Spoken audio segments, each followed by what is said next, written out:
सुभाषिश प्यारे बच्चों, हिंदी डिजिटल कक्षा में आपका स्वागत है। बच्चों, आज हम 10वीं कक्षा का 10वां पाठ नीति दोहे कविता पाठ को सीखेंगे। పిల్లలు ఈరోజు మనం 10వ తరగతి 10వ పాఠం नीति दोहे पाठाన్ని నేర్చుకుందాం। इस पाठ में दो कवियों के बारे में और उनकी कविताओं के बारे में दिया गया है। एक रहीम और दूसरे बिहारी। फिर यह पाठ का उद्देश्य क्या है? ఈ పాఠం యొక్క उद्देश्य ఏమిటి? देखिए उद्देश्य, छात्रों को काव्य रचना में दोहे से परिचित कराना।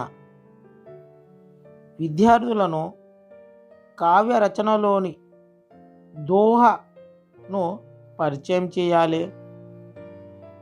छात्रों को दोहा सृजन करने की प्रेरणा देना। విద్యార్థులను दोहा సృష్టించే ప్రేరణను కలిగింపజేయాలి। और छात्रों में नैतिक मूल्यों का विकास करना, మరియు విద్యార్థులలో నైతిక విలువలను వికసింపజేయాలి। ఈ పాఠం యొక్క ముఖ్య ఉద్దేశం। फिर बच्चों, नीति दोहे, दोहा किसे कहते हैं और इसकी परिभाषा देखिए। इन परिभाषा చూడండి। दोहा अर्ध सम मात्रिक छंद है। दोहा अर्ध सम मात्रिका छंदस्सु यह दो पंक्तियों का होता है। ఇవి రెండు వాక్యాల్లో ఉంటుంది। इसका भाव अधिक होता है। దీని భావం గంభీరంగా ఉంటుంది। इसमें 4 चरण होते हैं। ఇందులో 4 చరణాలు ఉంటాయి। हर पंक्ति में 24 मात्राएं होती है। ప్రతి వాక్యంలో 24 గుర్తులు ఉంటాయి। इसके विषम चरणों यानी प्रथम तथा तृतीय में 13 मात्राएं होती हैं। ఇందులో విషమ చరణాలు అనగా మొదటిది మరియు మూడవ చరణంలో 13 గుర్తులు ఉంటాయి। सम चरणों में यानी द्वितीय तथा चतुर्थ में 11 मात्राएं होती है। सम చరణాలు అనగా రెండవ మరియు నాలుగవ చరణంలో 11 ఒత్తులు ఉంటాయి। देखिए फिर नीति, नीति क्या है? नीति అంటే ఏంటిది? सच्चाई, ईमानदारी, प्रेम, दया, मैत्री आदि को नैतिक मूल्य कहा जाता है। నిజాయితీ, ప్రేమ, దయ, స్నేహం మొదలగు వాటిని నైతిక విలువలు అంటారు। प्राचीन काल से ही नैतिक मूल्य भारतीय जीवन के प्रतिबिंब रहे हैं।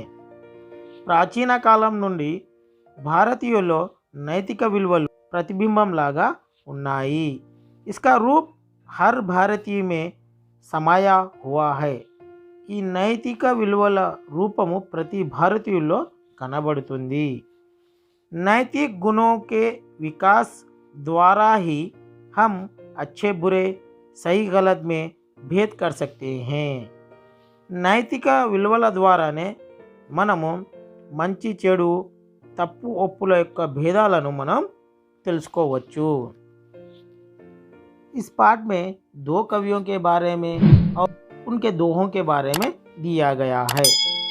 ఇందులో 2 కవుల గురించి వాళ్ళ दोहाల గురించి ఇవ్వడం జరిగింది।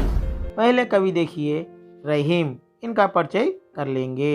మొదటి కవి రహీం గురించి తెలుసుకుందాం। उनका पूरा नाम అబ్దుల్ రహీం ఖాన్ ఖానా था। ఇతని పూర్తి పేరు अब्दुल रहीम खान खाना। इनका जन्म सन 1556 में हुआ। ఇతని జననం క్రీస్తు శకం 1556లో జరిగింది। इनके पिता का नाम बैरम खान था। इतनी తండ్రి పేరు बैरम खां। वे संस्कृत अरबी फारसी के विद्वान थे। इतनु సంస్కృతం అరబీ फारसी భాషలలో పండితుడు। वे अकबर के दरबार के नवरत्नों में एक थे। అతను అక్బర్ ఆస్థానంలో 9 రత్నాలలో ఒక రత్నము। वे उनके प्रधान सेनापति व मंत्री भी थे। రహీము అక్బర్ ప్రధాన సేనాపతి మరియు మంత్రి కూడా। माना जाता है कि बड़े दानवीर थे। इतनु పెద్ద దానవీరుడు। इनकी प्रसिद्ध रचनाएं रहीम सतसई। सतसई का अर्थ है 713 दोहे। సతసై అంటే 713 దోహాల సంగ్రహము।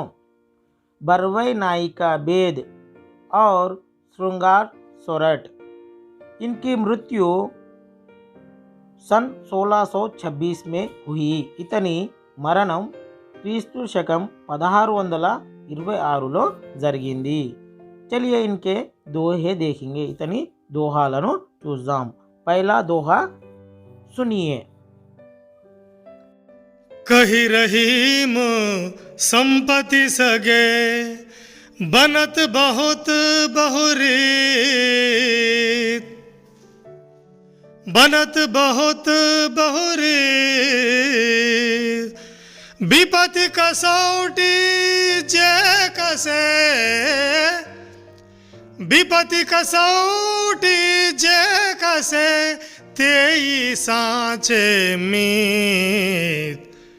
कही रहीम संपत्ति सगे।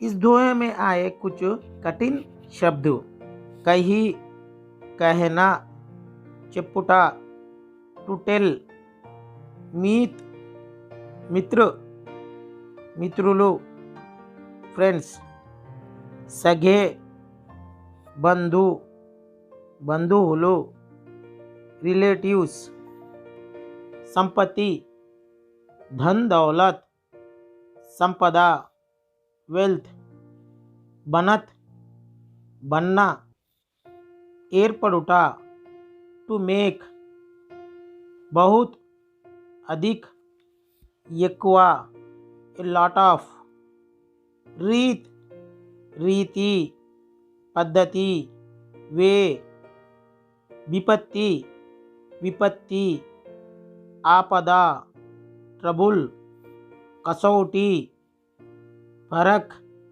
परीक्षा, टेस्ट, ते ही, तुम्हारे, नियोग का, యువర్స్, सांचे, सच्चे, निजमैना, ट्रू। इस दोहा का भावार्थ देखिए। रहीम जी कहते हैं कि जब कोई धनवान बनता है सब लोग उसका आदर करते हैं, उसके मित्र और बंधु बन जाते हैं। जब वह निर्धन होता है अपने सगे संबंधी भी पराई हो जाते हैं। इसलिए कवि कहते हैं कि जो विपत्ति के समय हमारे साथ रहते हैं वे ही सच्चे मित्र हैं। రహీం ఈ విధంగా చెబుతున్నారు। ఎవరైతే ధనవంతుడు అయినప్పుడు అందరూ అతన్ని గౌరవిస్తారు, అందరూ అతని మిత్రులు, బంధువులు అయిపోతారు। ఎప్పుడైతే అతను పేదవాడిగా మారిపోతాడో ఎవరు అతన్ని పట్టించుకోరు, అతని బంధువులు కూడా పరాయి వాళ్ళలాగా ప్రవర్తిస్తారు। అందువలనే కవి ఈ విధంగా చెబుతున్నారు. ఎవరైతే ఆపదల్లో మనకు తోడుగా ఉంటారో వారే నిజమైన మిత్రులు. अब दूसरा दोहा सुनिए. रही मन पानी राखिए,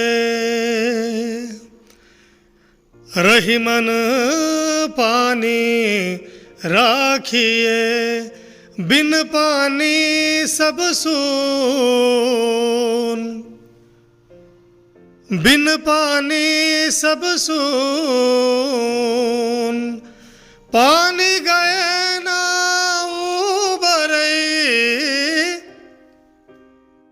पानी गए ना उबरई, मोती मानुष चून, रही मन पानी राखिए. अब इसमें आए कुछ शब्दों के अर्थ. पानी, जल, नीरू, वाटर. पानी इज्जत, गौरवम, रेस्पेक्ट. पानी उजाला, प्रकाशमु, ग्लिटरनेस. उब्रई उद्धार, ఉద్ధరించుట లేదా ఉన్నతి. అప్లిఫ్ట్ బిను, బినా, లేకుండా, వితౌట్. సూన్ వ్యర్థ, శూన్యం, వేస్ట్. మోతి ముక్త, ముత్యము, పర్ల్. మానుష్ ఆద్మీ, మనిషి. ఏ మ్యాన్. चून चूना, सुन्नमो, लाइम. अब इस दोहा का भावार्थ सुनिए. रहीम ने यहाँ पानी शब्द को 3 अर्थों में प्रयुक्त किया है. एक चमक, इज्जत, जल. రహీము ఇక్కడ పానీ అనే పదానికి 3 అర్థాలను తెలియజేస్తున్నారు. ఒకటి వెలుతురు, गौरवम, नीरू. वे बताते हैं कि मोती के लिए चमक, मनुष्य के लिए इज्जत और चूने के लिए जल की आवश्यकता है. चमक के ना होने पर मोती, इज्जत के ना रहने पर मनुष्य और जल के सूख जाने पर चूना बेकार हो जाता है. पानी के बिना ये 3 व्यर्थ हैं, इसलिए इसकी रक्षा करनी चाहिए. రహీము ఈ విధంగా చెబుతున్నారు. పానీ అనే పదానికి 3 అర్థాలున్నాయి. ప్రకాశము, గౌరవము, నీరు. నీరు లేనిదే ముత్యము, సున్నము మరియు మనిషి. ఈ 3 వ్యర్థమే.